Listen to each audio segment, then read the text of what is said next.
paz, queridos. Vamos começar o nosso culto de louvor e adoração ao nosso Deus. Você está feliz com Jesus? Diga, graças a Deus.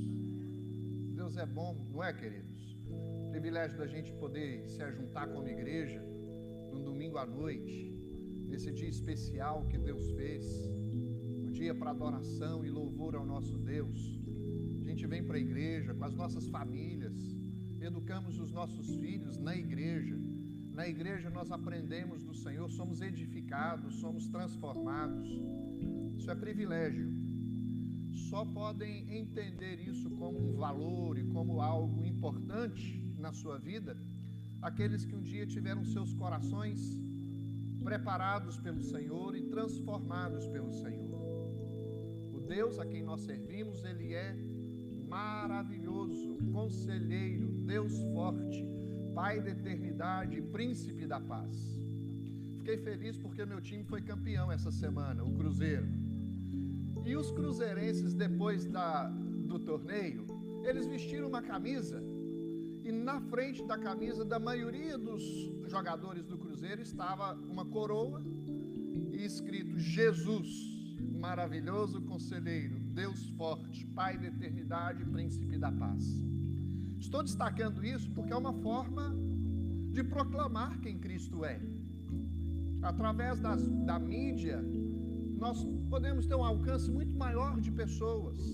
E o que precisamos nos dias de hoje, meus irmãos, é testemunhar a respeito de quem nós servimos.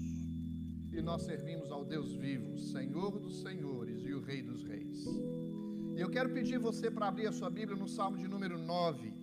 Nós vamos ler os versos 1 e 2 do Salmo número 9. Versos 1 e 2.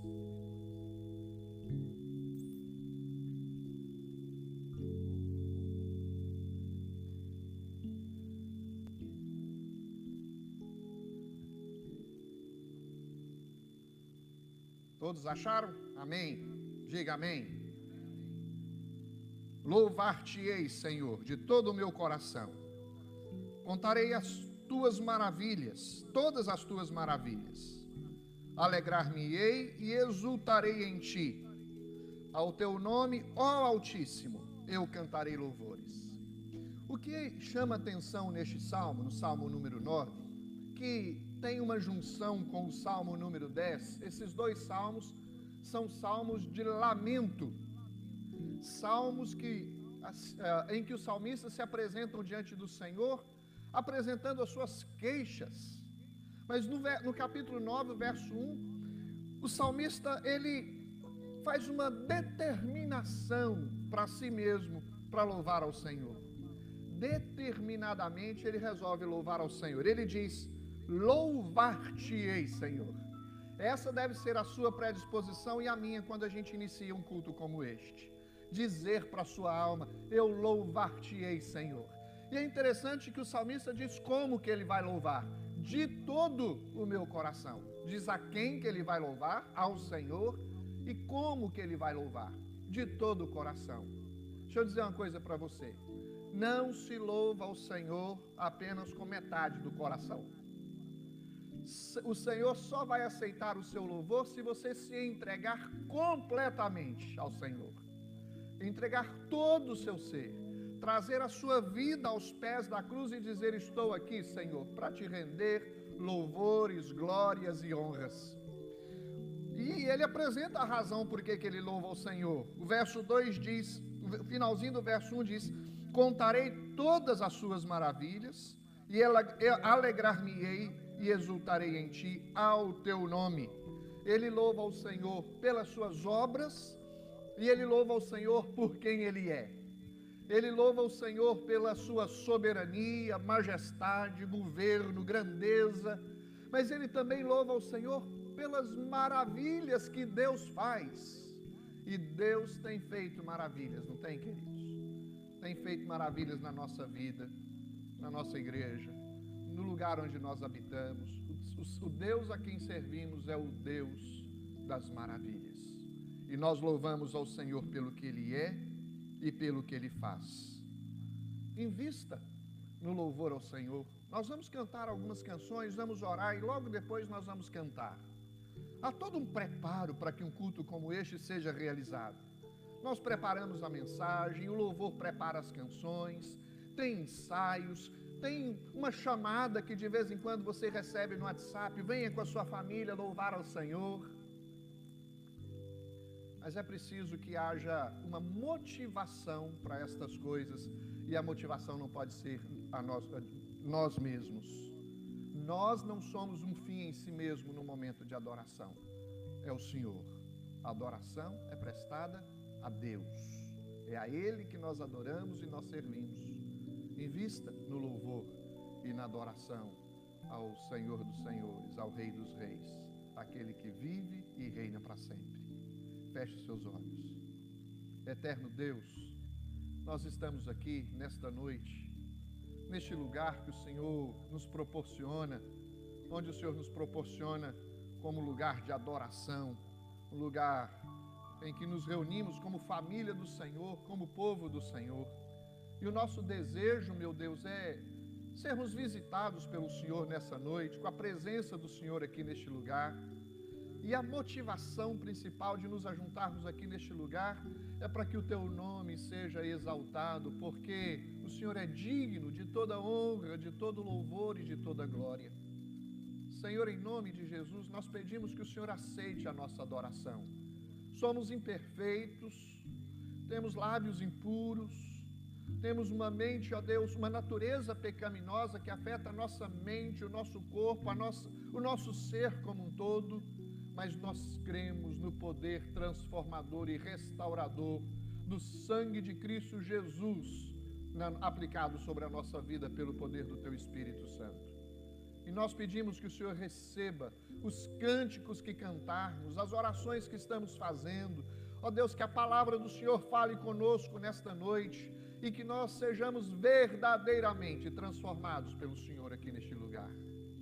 Este é o dia que o Senhor fez, nele nós nos alegramos, nós nos exultamos, nele, Senhor Deus, nós contemplamos a Tua glória e rendemos ao Senhor todo louvor, não só agora, mas para todo sempre, em nome de Jesus. Amém. Amém, queridos? Vamos ficar em pé e eu queria que você cumprimentasse o seu irmão que está do seu lado.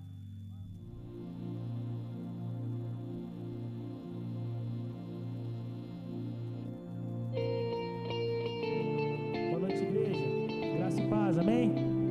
Amém, igreja? Vamos celebrar ao Senhor, adorá-lo nesta noite, com tudo que temos, com tudo que somos, exaltar esse que é digno do nosso louvor, em espírito e em verdade, Deus, com o nosso coração prostrado na Tua presença, nós exaltamos a Ti, Deus, e elevamos o Teu nome. Declara, Emmanuel, nesta noite, em espírito e em verdade.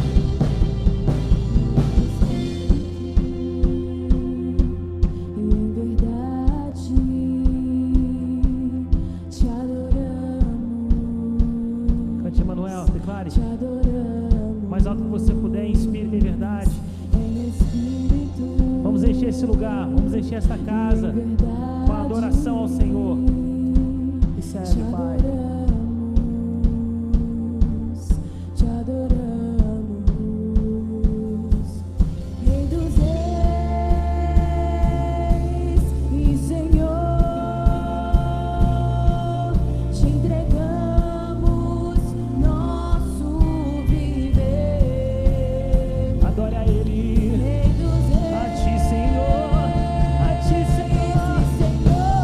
Emmanuel,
pode te encontrar nesta noite como um adorador que o adora em espírito e em verdade.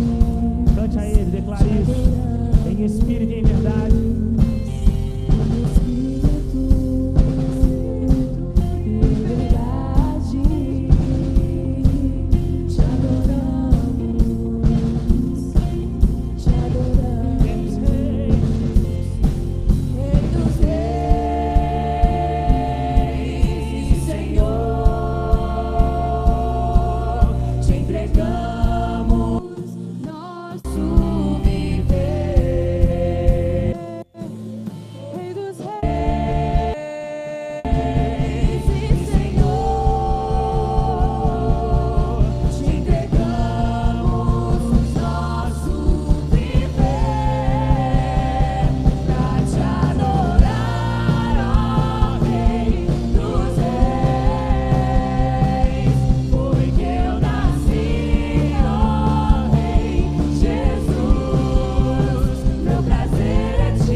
Mais forte que você puder.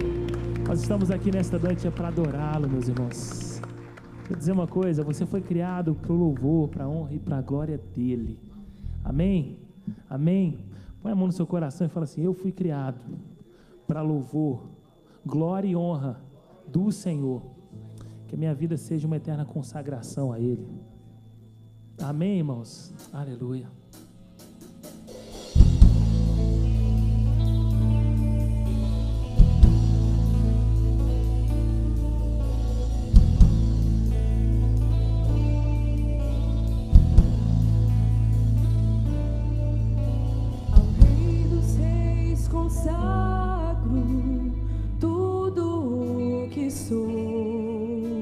De gratos louvores transborda o meu coração.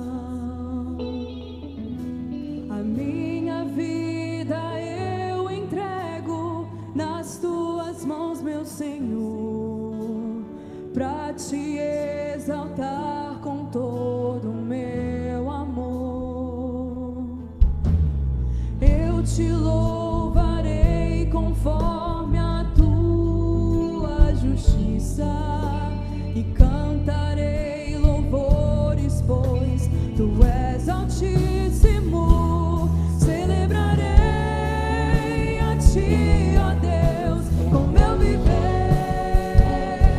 Cantarei e contarei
nosso Salvador não está numa cova, não está num sepulcro. Nosso Redentor vive. E Jó, quando sofria as suas dores amargas, ele disse: porque eu sei que o meu Redentor vive e que um dia ele há de se levantar sobre esta terra. Jesus veio, se levantou, fez o que fez, comprou a minha e a sua salvação e deu-a para nós.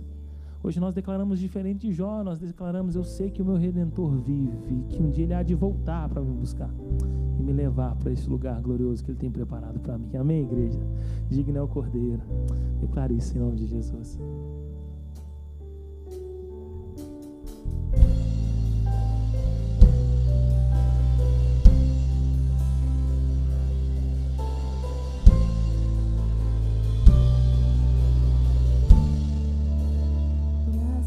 Eu te dou, Pai, pelo preço que pagou, sacrifício de amor que me comprou, ungido do Senhor, pelos cravos em suas mãos, graças eu te dou, ó meu Senhor, lavou minha mente e coração, me deu perdão, restaurou minha comunhão. Digno é o Senhor, sobre o trono está, soberano Criador, vou sempre te adorar. Elevo minhas mãos ao Cristo que venceu, Cordeiro de Deus morreu por mim, mas ressuscitou.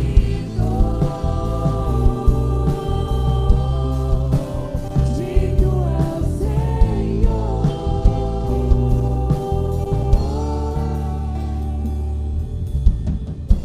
Graças eu te dou, Pai, pelo preço que pagou, sacrifício de amor que me comprou, ungido do Senhor, pelos cravos em suas mãos, graças eu te dou, ó meu Senhor.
ali em Atos capítulo 4, Pedro dizendo que Jesus é a pedra que os construtores rejeitaram.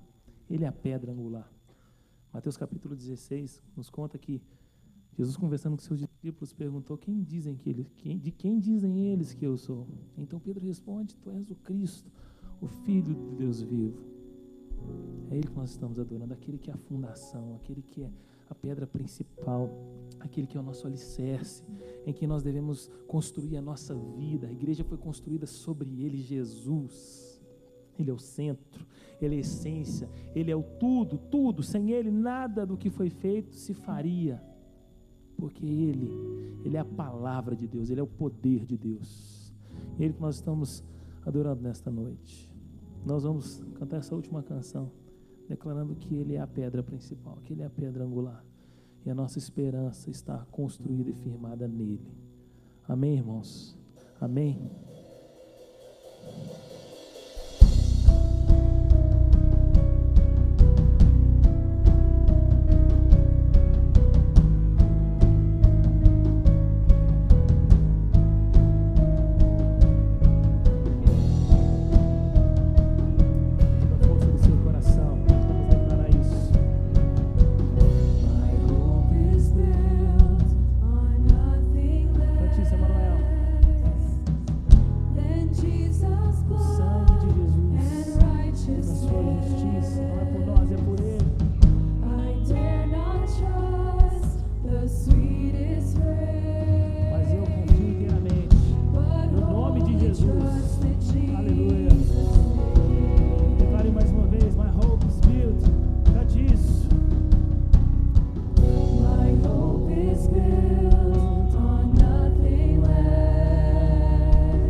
In his righteousness alone.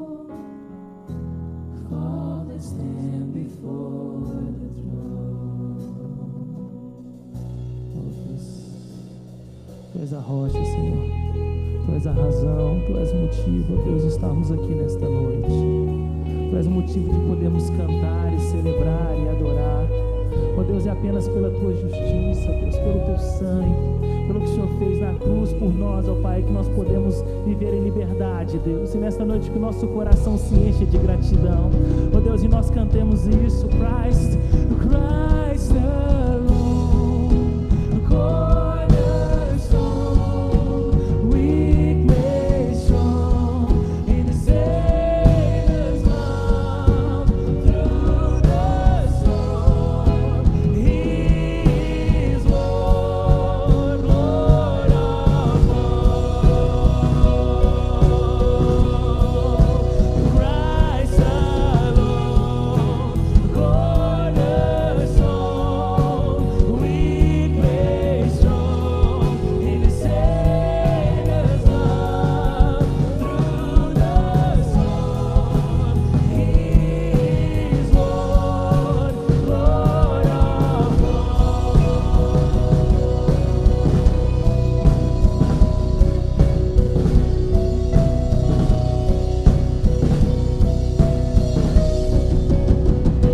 Aleluia, aplauda o Senhor nesta noite. Louvado seja o nome do Senhor. Ele é digno. É para Ti, Senhor. Nós entregamos nosso louvor, a nossa gratidão. Louvado seja o Teu nome, Senhor, em nome de Jesus. Amém. Podemos assentar, meu irmão. Você pode abrir a sua Bíblia em primeiro livro das Crônicas, capítulo 29.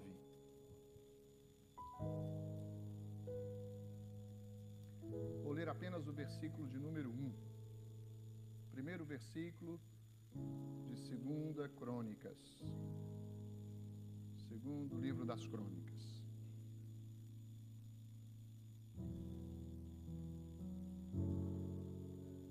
Disse mais o rei Davi a toda a congregação: Salomão, meu filho, o único a quem Deus escolheu, é ainda moço e inexperiente.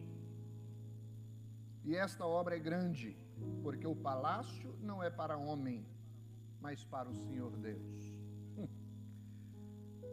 Davi está aqui fazendo referência neste todo o capítulo às ofertas que deveriam ser trazidas à casa do Senhor para a construção do templo e do palácio. Ele fala a respeito de Salomão, porque Salomão tem tudo a ver com isso, mas ele mostra a seriedade e a grandeza desta obra. Ele diz que Salomão ainda é moço, inexperiente, e esta obra é grande. A razão pela qual nós contribuímos na casa de Deus é porque a obra do Senhor, que deve ser realizada e que está sendo realizada, é uma grande obra. É óbvio que Davi estava fazendo referência ao templo, porque o templo tinha tudo a ver com a presença de Deus no meio do seu povo. A obra que nós temos a realizar, ela vai além templo. Obviamente tem as coisas físicas para serem realizadas, tem templos a serem construídos, existem igrejas a serem plantadas, mas tem pessoas necessitadas que precisam de ajuda, tem missionários que estão espalhados ao redor deste mundo que precisam de assistência. Nós precisamos conquistar esta terra para o Senhor, e isso requer empenho da igreja, dedicação da igreja, envolvimento da igreja. A razão pela qual nós contribuímos na casa do Senhor é porque a sua obra é muito grande e não está acabada. Deus está realizando a sua obra na terra através da igreja, de mim e de você.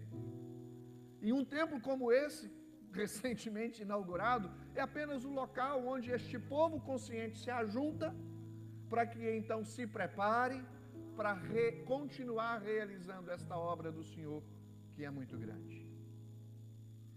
Hoje nós vamos ofertar, dizimar e trazer também uma oferta específica para missões. E eu gostaria que você fizesse isso com alegria no seu coração, generosamente, e não sentisse como se fosse um peso sobre os seus ombros, mas agradecesse a Deus por este privilégio, por essa oportunidade que a gente tem de dizimar e ofertar na casa do Senhor. Nós, nos dias em que vivemos, precisamos de muito equilíbrio ao falar sobre finanças na igreja. Mas uma coisa que eu tenho consciência é que falar sobre finanças é falar sobre a Bíblia. A Bíblia nos instrui sobre a contribuição na casa do Senhor e qual o propósito, ou seja, para que nós contribuímos. Eu gostaria que você conscientemente se colocasse diante de Deus de uma atitude de louvor ao Senhor, viesse aqui à frente devolver os seus dízimos, as suas ofertas e também realizasse a sua oferta missionária.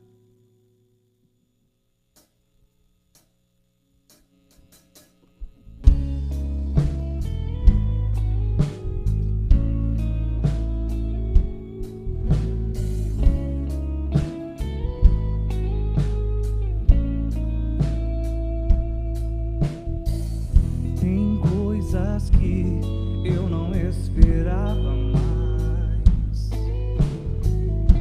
Eu me acostumei a não sonhar demais, porque a gente se vê fora como nunca, e aparece o medo.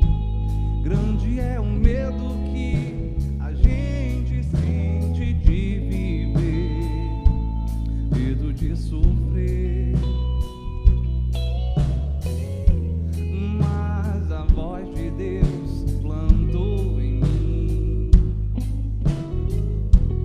uma esperança que não conhece fim. Então a gente se pergunta se não termina nunca. Todo esse medo tem que acabar no medo que a gente sente de viver. Eu deixo a luz aparecer. Eu não vou perder mais nenhum sol. Eu não vou perder mais nenhum sol. Eu vou viver. Eu vou viver.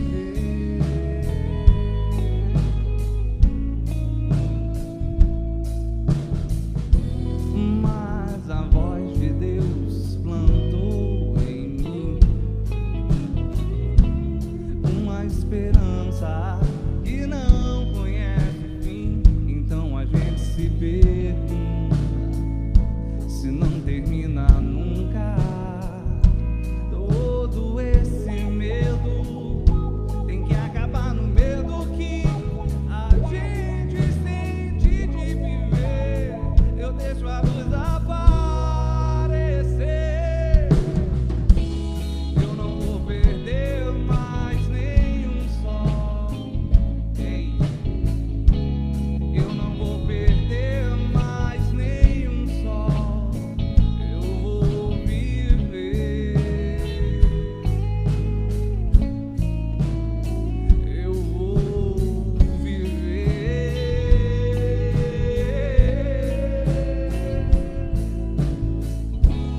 Eu não vou perder mais nenhum sol.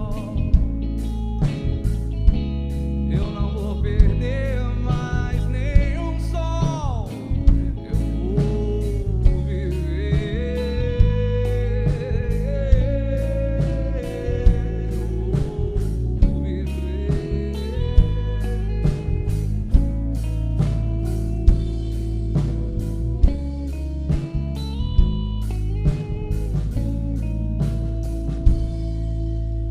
Amém. Amém.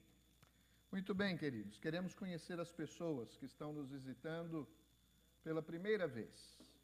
É a primeira vez.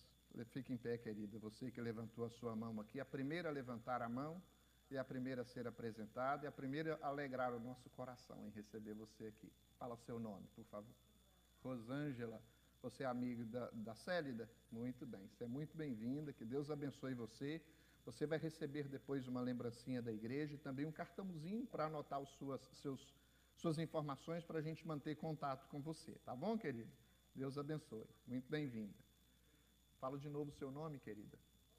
Rosemary. Rosemary é de Recife e está aqui conosco. Ela é da Igreja Presbiteriana em Recife e ela está fazendo um trabalho voltado para uma... Ela vai falar daqui a pouco o trabalho que ela está fazendo, juntamente com a Luciana. Muito obrigado pela sua presença, Rosemary. Deus abençoe, querida. Seu nome? Douglas. Muito bem, Douglas. Foi eu que mandei um recadinho para você. Foi em cima da hora e deu certo, hein? Deus abençoe, querido. Você e sua família são muito bem-vindos, viu? Pode assentar. O Alex, fica em pé, Alex. Alex, eu acho que é a primeira vez que você vem aqui na igreja, Alex, da Emanuel. Você é muito bem-vindo, querido. O Alex nós já conhecemos já algumas primaveras, né, Alex? Nossos cabelos não tinham nem um fiozinho ainda branco. É muito bem-vindo, querido. Deus abençoe você. Tem mais alguém visitando pela primeira vez? Como é que nós recebemos nossos visitantes? Sejam em nome de Jesus. Amém. O outro aviso é uma palavrinha que eu quero dar para vocês. Algumas pessoas me perguntaram e disseram o seguinte: até agora eu não sei, pastor, qual a sua opinião? Bolsonaro ou Haddad? E eu vou contar para vocês. Eu não voto em pessoas. Sabe por quê, meus amados? Nós precisamos ter clara, consciência clara do que cada candidato apresenta. Seja quem for. Nós estamos tão saturados com as informações via Facebook, os meios de comunicações. Certamente você está já feliz, talvez, pelas manifestações a favor do seu candidato. Outros, cada um de acordo com o seu candidato. Mas deixa eu dar uma palavrinha para você. Nós temos que orar pelas eleições no Brasil. Porque o Brasil precisa de homens sérios, homens honestos, homens que prezam por coisas que eu acredito que deveriam servir para você avaliar na hora de votar. Seja em quem for que você vai votar, você precisa ter critérios. Você precisa votar com responsabilidade, votar como sendo um instrumento de Deus, para que a vontade de Deus na história seja manifestada. As opiniões são divergentes, talvez haja maioria de um em detrimento do outro, mas o que importa é que cada um tenha consciência. Por que está fazendo o que está fazendo? Por que está votando como está votando? Muitos de nós, mesmo estando ausente do Brasil, vota. Vai no consulado no domingo pela manhã, no Miami, e coloca lá o seu voto. Deixa eu dizer algumas coisas para vocês. Nós somos cristãos. E como cristãos, nós devemos desejar que qualquer candidato que assuma o poder, seja no Brasil, seja nos Estados Unidos, ele tenha princípios que sejam coerentes com os princípios norteadores da nossa vida, advindos da palavra de Deus. Qualquer coisa que menospreza os outros, qualquer coisa que manipula os outros, qualquer coisa que busca uma posição ideológica em detrimento vamos usar uma palavra política, da democracia comum, para o bem do povo, está errado. Qualquer coisa que favorece os princípios que a palavra de Deus favorece, estão certos. Deixa eu dizer uma coisa para você aqui. Perfeito que passou neste mundo só tem um: Jesus. Mas nós precisamos avaliar entre os candidatos aquele que mais corresponde àquilo que nós cremos, aquilo que nós defendemos, aquilo pelo qual lutamos, aquilo pelo qual intercedemos, aquilo pelo qual oramos, os princípios de família, os princípios sociais, os princípios, as ideologias, elas podem vir contra aquilo que nós cremos, quando elas estão defendendo ou partidos, ou defendendo a si mesmos, em detrimento de qualquer coisa. Eu queria que você colocasse diante de Deus o seu coração e pedisse: Senhor, me dê sabedoria, me dê discernimento. Deve-se respeitar a opinião de cada um, mas me dê, Senhor Deus, condições de votar naquele que corresponde à vontade do Senhor, que é sempre boa, perfeita e agradável. Essa é a minha posição. Você vai comparar os candidatos a esses critérios, e não são os únicos critérios. Quem sabe você faz bem, mas o voto é seu, a responsabilidade é sua, a consciência é sua, por isso que o voto é secreto. Mas não deixe de votar sem colocar o seu coração e a sua mente diante do Senhor. E saber se você não está votando por defesa ideológica, partidária, ou por defesa de princípios que norteiam uma comunidade para o bem comum, mas sobretudo para a glória de Deus. Essa é a instrução e é uma palavra pastoral que eu queria deixar para vocês. E eu queria pedir você para curvar sua fronte e para orar em favor do Brasil e para orar por você, para ter discernimento sobre as coisas que você precisa observar para realizar um voto responsável, sincero, sobretudo que corresponde à vontade de Deus. E eu queria pedir ao nosso irmão Roberto Lanes para nos conduzir a Deus em uma oração neste favor, nessa direção, Roberto, em favor das eleições, principalmente presidenciais no nosso país.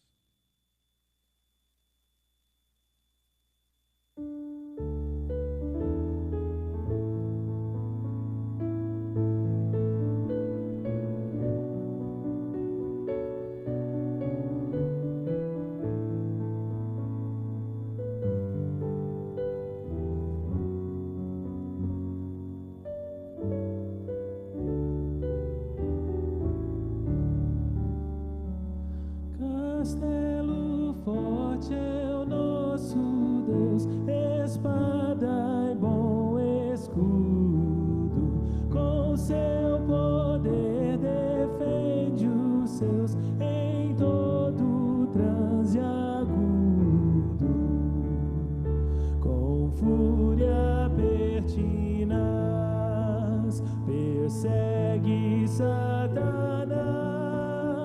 com ânimo cruel, muito forte é o Deus fiel, igual não há na terra.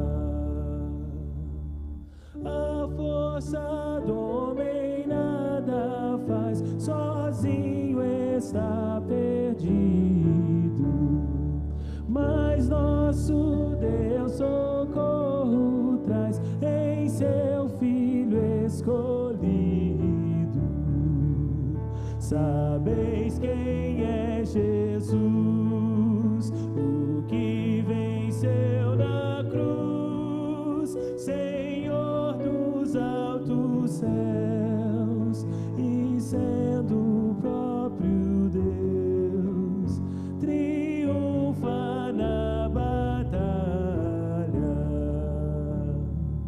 Se nos quisessem devorar, demônios não contados, não nos iriam derrotar, nem ver-nos assustados. O príncipe do mal, com seu plano infernal, já condenado está, vencido cairá por uma só palavra. De Deus o verbo ficará, sabemos com certeza, e nada nos assustará, com Cristo por defesa. Se temos de perder famílias, bens, prazer, se tudo se acabar e a morte enfim chegar,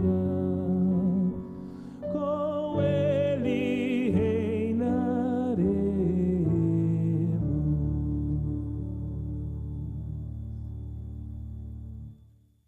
Fé, esperança e amor.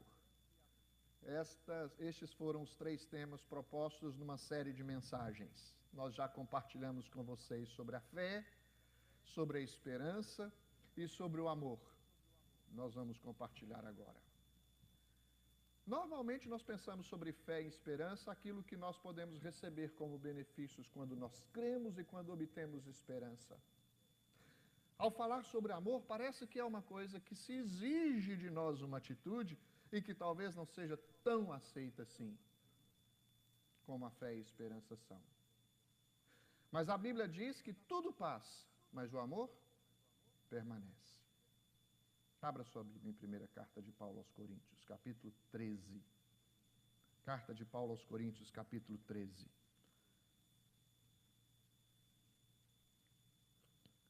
E eu acredito que é muito apropriado falar sobre o amor numa noite em que nós estamos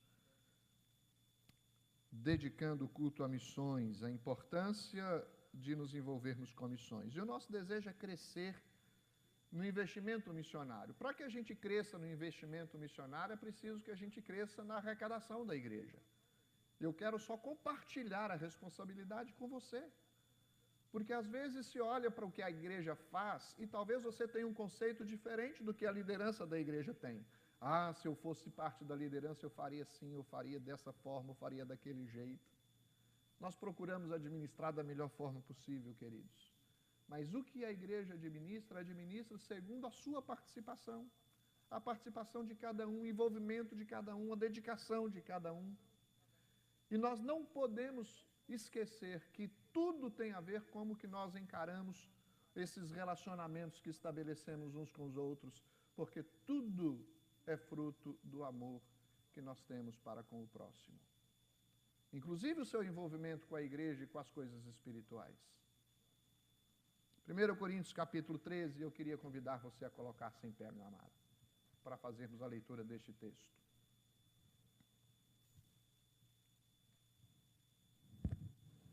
Pelo menos umas 4 ou 5 pessoas olharam para mim e falaram assim: pai, o senhor não está de terno e gravata? E concluíram: o senhor vai pregar assim? Sabe o que isso revela, queridos? A mentalidade que a gente adquire na tradição religiosa. Vocês sabem que o meu costume é usar terno, gravata, mas é preciso entendermos que a autoridade aqui, ela não é refletida da forma que eu me coloco, me visto.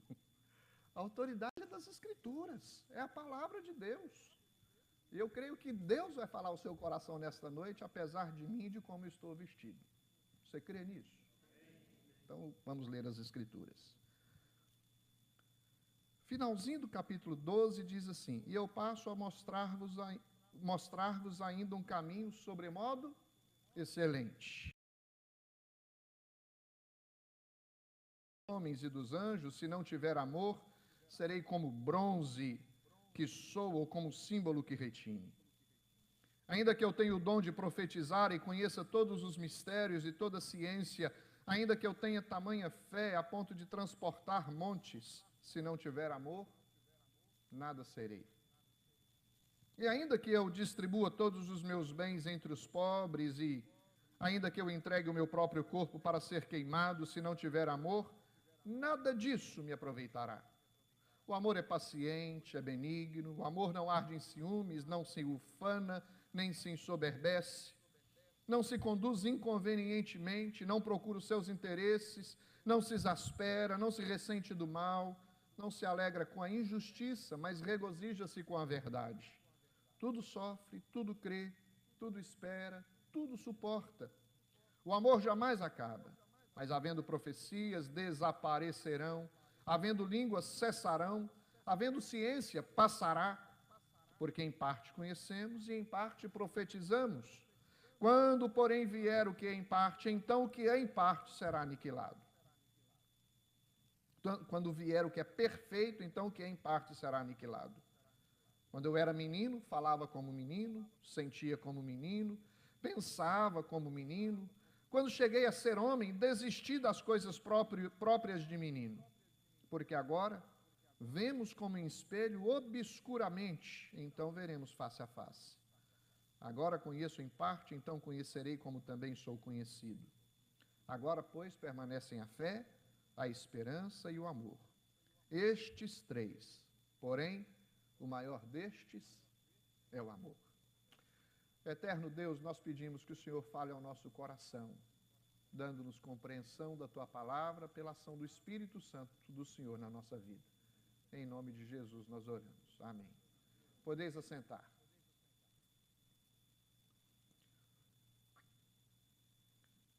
Quando o texto, o capítulo 12 de 1 Coríntios termina dizendo, e eu passo a mostrar-vos um caminho sobre modo excelente, eu quero dizer a você que esse caminho é o caminho do amor. É sobre isso que eu quero compartilhar com vocês, sobre o caminho do amor. E olha, meus irmãos, o quanto nós precisamos de amor nos dias em que vivemos. Nós precisamos de ser amados e de demonstrar amor. O amor precisa estar intrínseco na vida da igreja. Não pode uma igreja existir se ela não tiver a habilidade, a intencionalidade e a condição de expressar uns aos outros amor. Normalmente não se vê relacionamentos de amor muito bem estruturados por causa das nossas fragilidades, dos nossos erros, das nossas dificuldades. O fato de sermos pessoas pecaminosas, que têm uma natureza pecaminosa, com frequência nós podemos errar de várias formas, inclusive em nossos relacionamentos. E muitas vezes nós justificamos a nossa falta de amor aos relacionamentos difíceis. Mas o que a Bíblia nos ensina é exatamente agirmos ao contrário. Talvez nós somos puxados para um lado, mas sempre o Senhor nos traz de volta para o centro. Ele traz equilíbrio ao nosso coração e a consciência muito bem firmada sobre como nós devemos viver a nossa vida relacional com Deus e uns com os outros. Quando nós olhamos para esse texto e ao falar sobre o amor, nós precisamos, em primeiro lugar, de forma introdutória, imaginar sobre a importância do amor. Todas as pessoas que são amadas por alguma forma, ou de alguma forma, ou por alguma expressão, elas se sentem pessoas melhores. Você pode ver que qualquer pessoa menos provida de recursos neste mundo, quando encontra um abraço de alguém, também sem nenhum interesse por trás desse abraço, elas se sentem pessoas especiais. Pessoas que outrora quiseram talvez até perderam até mesmo o sentido da vida, a vontade de viver, de se levantar, de caminhar para frente, quando vê a aproximação de alguém que se interessa por ela, que se importa com ela, e que simplesmente diz, olha, quero te dar um abraço aqui de amor. Elas talvez podem se sentir úteis, importantes e valorosas no meio onde elas estão. Você quer ver o que acontece de extraordinário nos departamentos onde se doam crianças, seja aqui ou no Brasil, em qualquer lugar? O dinamismo, existe um processo imenso até chegar a um ato de adoção, mas quando a criança sabe, toma o conhecimento, é informada de que alguém chegou ali, ou numa creche, ou num órgão de doação de crianças, informa, olha, alguém vem te buscar porque eles vão dar a você um lar para você morar. A criança se sente bem. Uma das coisas um dos sentimentos que mais mexe conosco é quando alguém chega para nós e nos encoraja. Apesar de nós, apesar das nossas falhas, dos nossos defeitos, e traz uma palavra de encorajamento, uma palavra que transforma a sua maneira de pensar, de agir, de viver. Alguém que ao invés de retribuir a ofensa, simplesmente estende a mão, dá uma palavra de encorajamento e diz, olha, aqui você pode encontrar um ombro amigo. Em todo tempo, em todo lugar, e sempre vai existir oportunidades para nós amarmos. Você é uma pessoa que ama com facilidade? Ou você tem dificuldades para amar? Você é uma pessoa que se sente amada ou acha que ninguém se importa com você? Quando nós olhamos para a carta aos Coríntios, nós pensamos, por que Paulo fala sobre o amor nas Escrituras, num contexto de uma plantação de igreja, de um pastoreio de igreja. Por uma razão simples, estava faltando amor no meio da igreja. A igreja era uma igreja religiosa que espiritualmente estava evidenciando os seus dons, as suas profecias, estava até distribuindo uns com os outros os seus bens, participavam da vida uns dos outros, mas havia contendas, divisões e problemas sérios dentro da igreja. Eles se reuniam para a ceia e queriam competir uns com os outros, quem é que comia mais. Na festa ágape, a festa do amor. E Paulo introduz nesta carta um capítulo que fala especificamente sobre o amor, dizendo: vocês podem expressar todas estas coisas, vocês podem profetizar, falar em línguas, vocês podem conviver uns com os outros, vocês podem cantar bem, vocês podem ser bons religiosos, realizar a cerimônia, tudo que envolve o culto que vocês estão prestando a Deus, mas se vocês se não tiver no coração de vocês amor, nada disso tem sentido algum. É inútil. É inútil vocês profetizarem, falarem em línguas, é inútil vocês se relacionarem, cantarem, vocês participarem desses ajuntamentos, se o que move o coração de vocês não for, se o que move o coração de vocês não for o amor. E Paulo trabalha isso de uma maneira específica. Ele reconhecia que faltava amor e companheirismo nos relacionamentos, e relacionamentos são coisas que as pessoas estão evitando por causa das dificuldades que existem, e muito pelo contrário, devíamos nós reagir para que esses relacionamentos estivessem mais estreitados.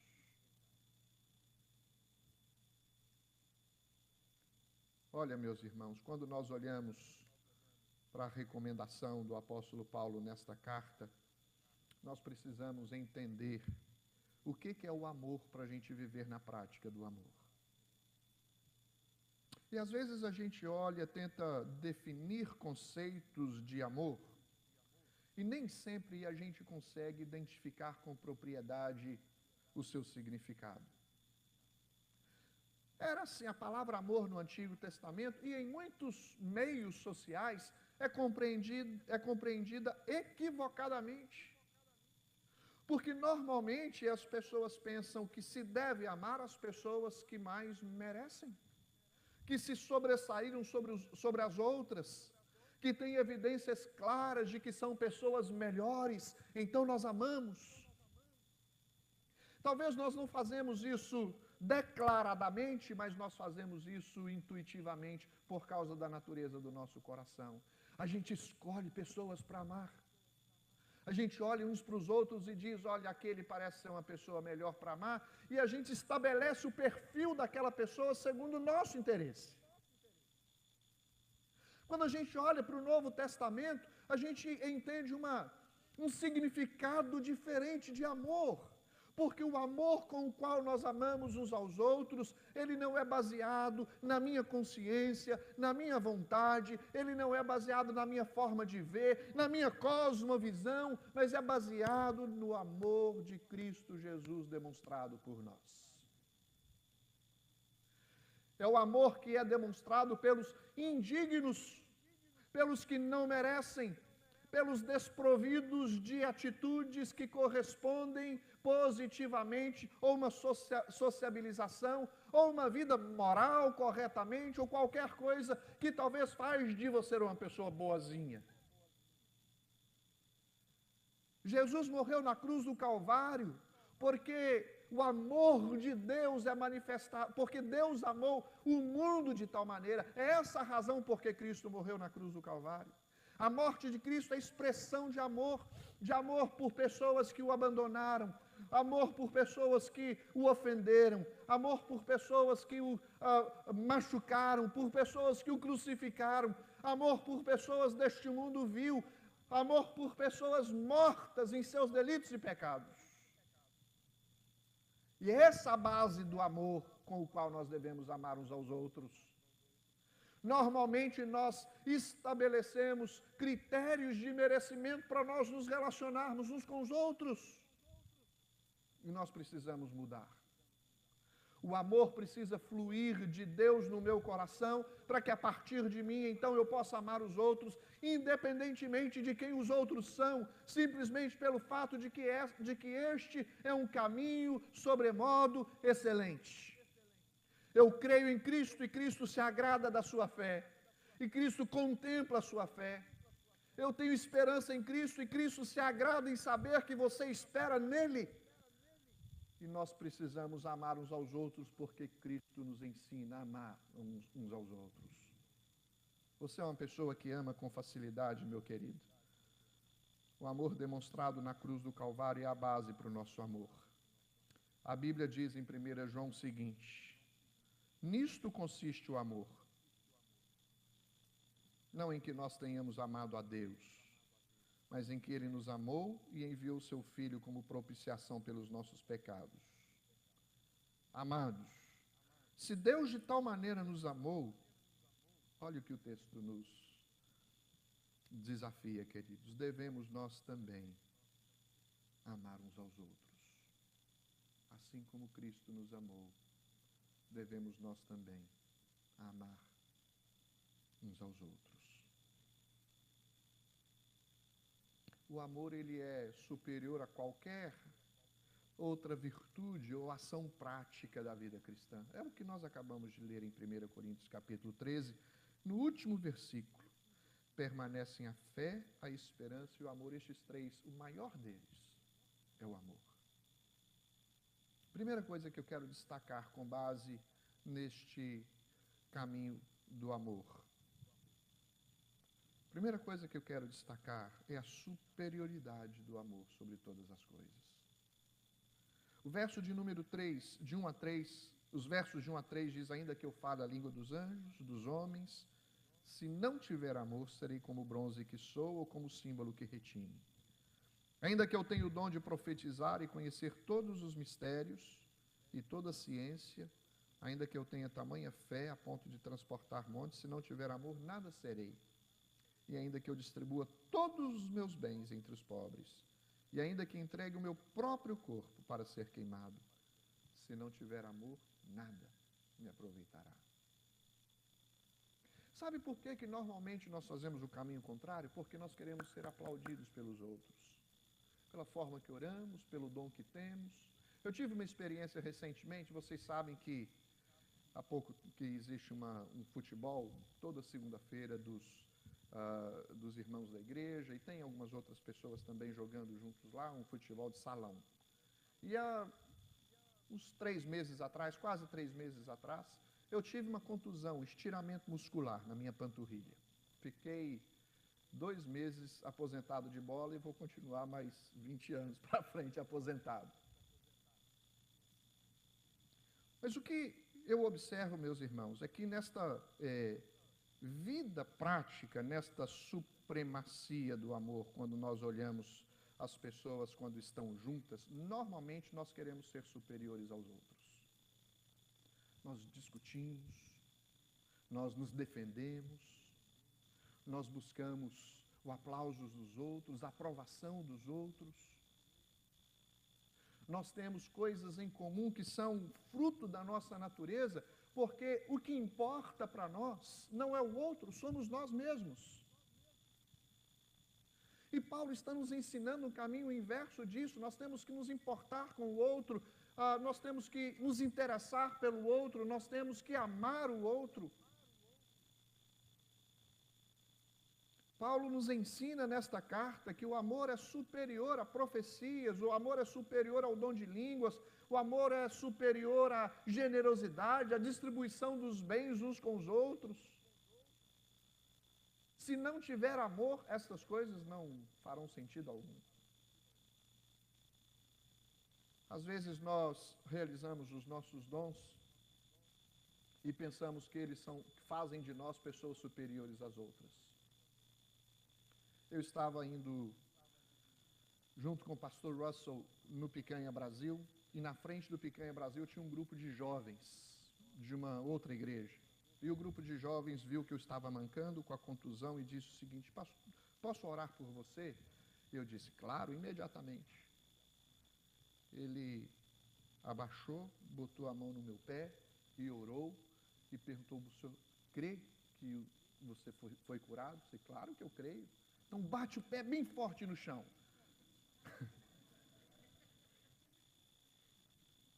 Aí eu falei assim, olha, ainda não, porque eu estou percebendo que ainda não curou completamente não. Creio que Deus pode usar meios para curar a minha perna. Mas aí ele me pegou, não ficou contente, me pegou pela mão e me saiu puxando para andar forte. Eu falei assim, não faça isso, que está doendo a minha perna. Mas eu aproveitei a oportunidade e disse, olha, vamos reunir aqui, nós eram 5.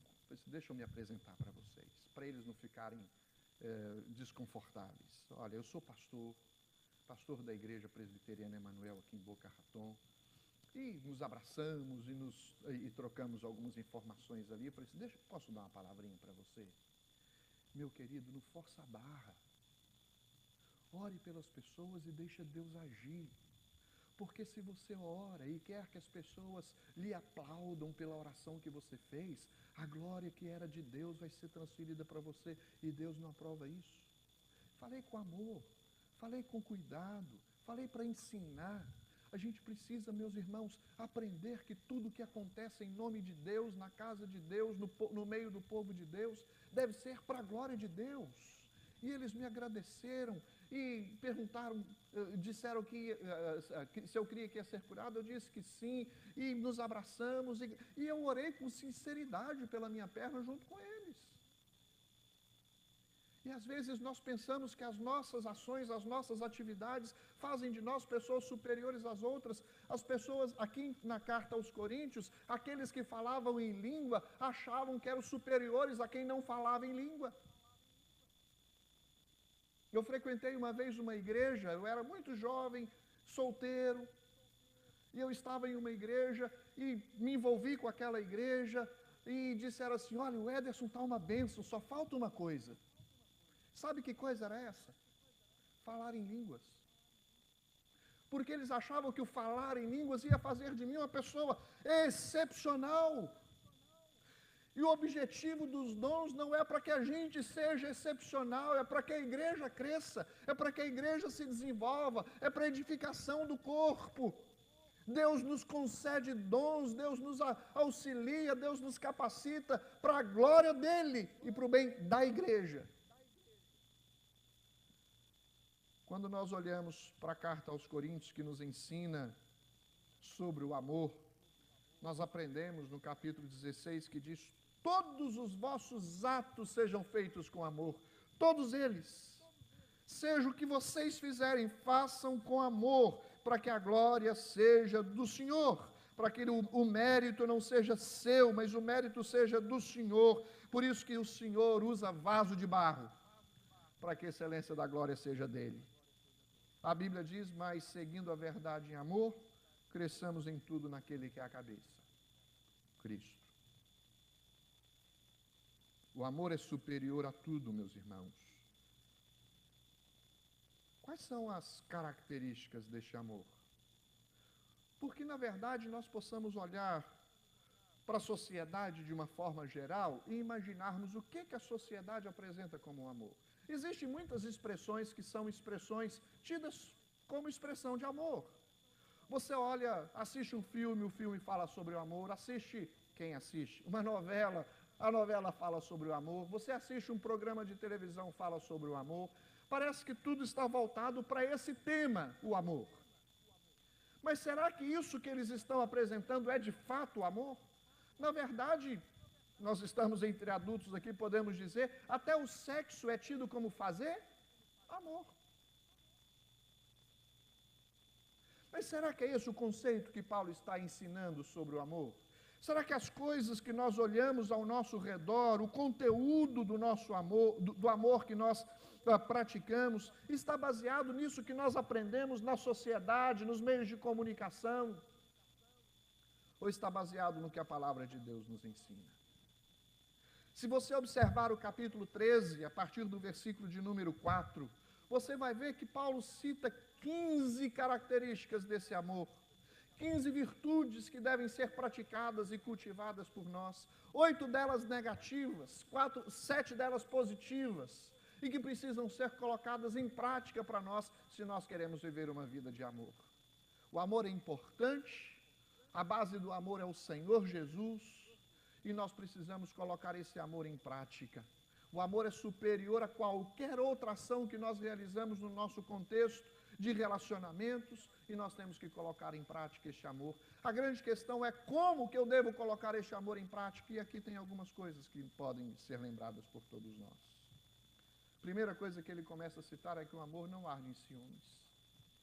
O amor não é egoísta, o amor é altruísta. O amor não se ufana, nem se ensoberbece. Ufanar e ensoberbecer são palavras sinônimas, diz respeito à arrogância, à presunção. O amor não é assim que ele age. O amor não se conduz inconvenientemente.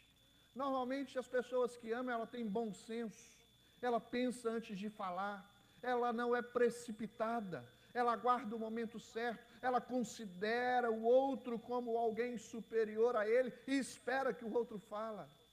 O amor não busca os seus próprios interesses, mas busca o interesse dos outros, o interesse do próximo. O amor não leva você a se projetar diante dos outros, buscar uma oportunidade para estar com os outros, para você ter o bem que os outros podem oferecer. Não, o amor é uma disponibilidade de você oferecer o bem com o qual Deus capacitou você. O amor não se exaspera, ele espera pacientemente. Ele não chuta o pau da barraca, como alguns dizem. Ele tem paciência, ele aguarda, ele não se ira facilmente. O amor não age inconvenientemente. O amor não se alegra com a injustiça, ver o que os outros fazem de mal pelos outros e diz, bem feito. Aquele que é cristão tem que tirar essa palavra do seu vocabulário. Jamais nós podemos dizer bem feito para o outro. Nós temos que desejar o bem do outro. Nós temos que ver o progresso do outro e nos alegrarmos. É uma vitória que Deus te dá, é uma bênção, é uma resposta de oração, é um alvo que você alcançou. Alegre-se com isso, meu querido. Sabe uma frase que me deixa muito triste aqui nos Estados Unidos? Eu já ouvi essa frase com alguma frequência, quando pessoas chegam do Brasil recentemente, aí as pessoas que já estão aqui há muito tempo dizem o seguinte, tem que ralar como eu ralei. Já ouviu isso, querido? Isso não é palavra de quem ama, não é palavra de cristão. Se tem benefícios ou coisas que podem favorecer o outro a não precisar passar pelo que eu passei, louvado seja o nome do Senhor por isso. O amor sincero, o amor verdadeiro, o amor que deseja o bem do outro. Mas o que é o amor? Uma vez que nós dissemos aspectos negativos desta definição, deste conceito de amor, o que de fato é o amor? O amor é paciente, ele espera o momento certo. O amor é benigno, o coração bondoso faz bondade para o próximo. Ah, meus irmãos, quantas pessoas rancorosas, fechadas, que vivem em torno do seu mundo, que não deixa ninguém se aproximar e que não sequer estende a mão para qualquer um que esteja do seu lado, porque o fim dele é sempre procurar pessoas que lhe podem beneficiar. O amor é paciente, o amor é benigno, o amor regozija-se com a verdade, se alegra com a honestidade, com a verdade, as coisas que são verdadeiras. Uma das coisas que também me entristecem, pessoas que fraudulentas contando as suas fraudes com um sorriso nos lábios até o canto, como se isso fosse uma virtude. Contando seus erros como se ele tivesse conseguido com as suas próprias agilidades e habilidades aquilo que ele almejava, mesmo que lhe custou pisar acima dos outros, mesmo que lhe tenha custado a desonestidade, mesmo que lhe tenha custado a mentira. Não é assim que Deus vai lhe abençoar, meu querido. O amor não se alegra com a injustiça, mas regozija-se com a verdade. Ser verdadeiro é uma virtude que nos faz bem e faz bem aos outros. Ainda a palavra de Deus que diz que tudo sofre, isso é o amor. Não é alguém que resiste, não é alguém que recua facilmente, mas que resiste. Tudo sofre, tudo crê, tudo espera, tudo suporta. Outra frase que nós ouvimos com frequência: eu não levo desaforo para casa. Eu devia mesmo, devia se colocar aos pés da cruz e deixá-lo ali. Pedir perdão ao Senhor. Olha, meus irmãos, nós temos visto os nossos filhos crescerem e eles se espelham em nós. E a gente precisa, às vezes, ir da raiz dos problemas evidenciados na vida dos nossos filhos. Muitas vezes criamos os filhos dando a eles tudo o que eles querem e eles crescem pensando que são donos do mundo. E quando alguém não lhes dá o que eles querem, eles dão um jeito para alcançar. Tem filhos que crescem sem sequer uma expressão ou uma palavra de amor, e eles crescem pensando que ninguém lhes ama, que eles não podem nada, que eles não têm valor algum, e não é isso que a Bíblia nos ensina.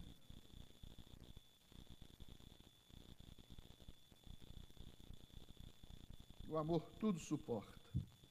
Não deixe esmorecer, mas continua lutando e olhando para frente. Virtudes que você pode praticar, que nós podemos praticar na família, nos nossos relacionamentos, na igreja. Quando olhamos para os campos missionários, talvez a gente pense assim: que vida difícil. Mas não são todos que Deus envia para o campo missionário. Estou falando dos que vão, porque o nosso campo missionário é onde nós estamos. Mas estou falando daqueles que deixam suas igrejas, os seus países e vão para outros lugares desprovidos de recursos como nós temos aqui. Uma oferta missionária que você coloca aqui na frente é uma expressão de amor, meu querido. Por pessoas que precisam, têm necessidades e são agradecidas pela sua expressão. O amor é superior a tudo. O amor, ele tem as suas características peculiares e o amor permanece para sempre. O amor jamais acaba. Quando nós olhamos os dons, por mais excelentes que eles sejam, a nossa fé, a nossa esperança vão ficar para trás. Mas o amor vai nos acompanhar. Por isso que nós precisamos trabalhar bem o amor no nosso coração. Só Deus expressa o seu amor na sua plenitude. Ninguém tem maior amor do que o que Deus nos amou, a ponto de enviar o seu Filho para morrer por toda a humanidade.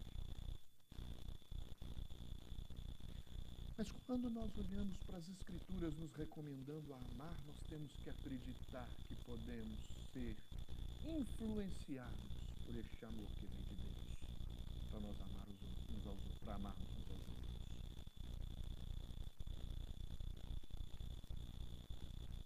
Jesus é o nosso exemplo, meus irmãos. E Ele nos ensina a praticar o amor. Não um amor mentiroso, mascarado, mas um amor sincero, verdadeiro.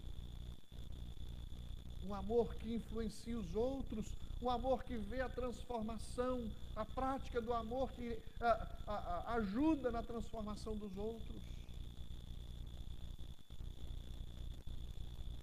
Nós precisamos crescer espiritualmente, porque só amam de fato quem cresce espiritualmente. Por isso que o apóstolo Paulo menciona: quando eu era menino falava como menino, mas quando eu cresci eu deixei as coisas de menino.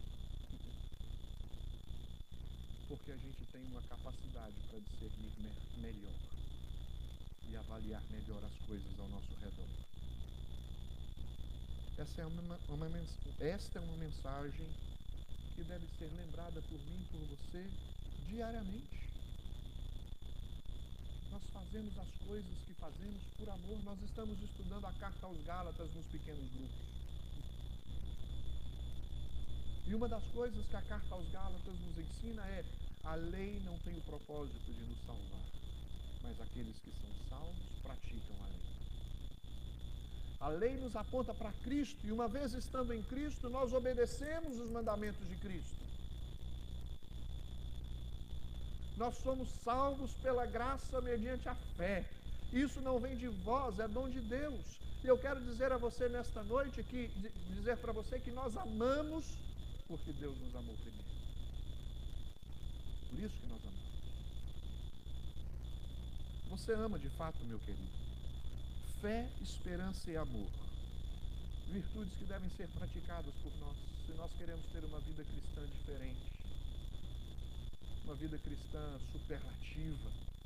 Uma vida cristã que faz as pessoas se sentirem bem ao estarem do nosso lado e que nos leva a agir consciente e intencionalmente em favor do outro.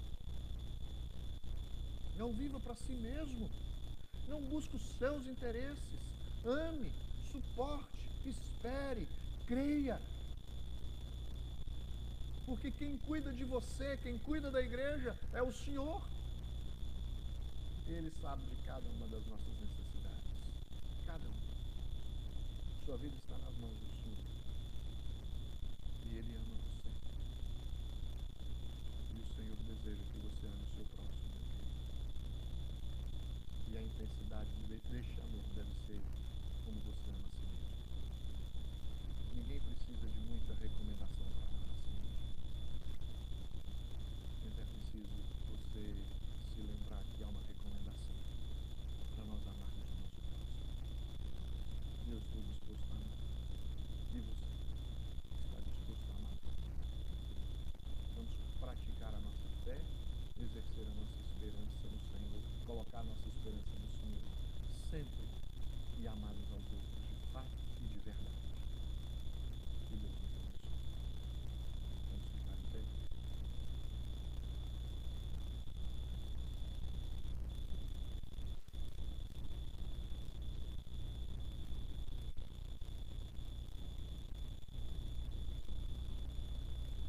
Senhor nosso Deus, nós queremos entregar nosso coração ao Senhor. No início do culto nós lemos o texto que diz: louvar-te-ei, Senhor, de todo o meu coração. Seja esta a nossa disposição, não só neste culto dominical, mas todos os dias da nossa vida.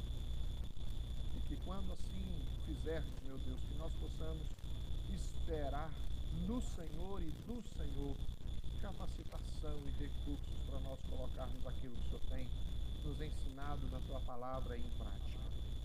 Ajuda-nos a melhor praticarmos a nossa fé.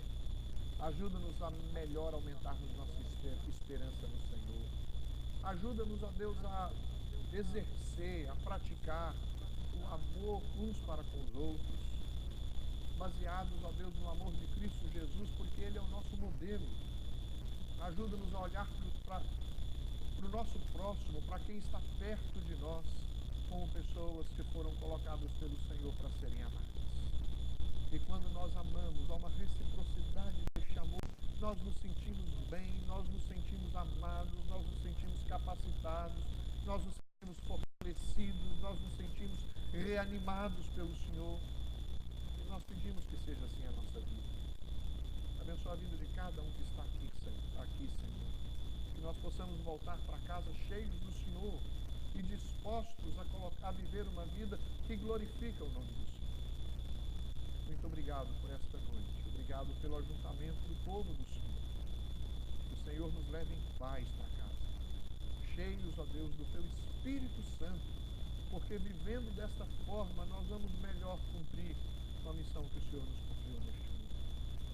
Nós choramos, ó Deus, em nome de Jesus. E agora, igreja, que a graça do nosso Senhor Jesus Cristo, que o amor de Deus e a comunhão do Espírito Santo e as suas ternas consolações sejam convosco e com todo o povo de Deus espalhado sobre a terra, não só agora, mas para todo sempre. Amém e amém. Amém, queridos? Dê um abraço ao seu irmão. Vão todos em paz para casa e vivam uma semana feliz na presença do Senhor.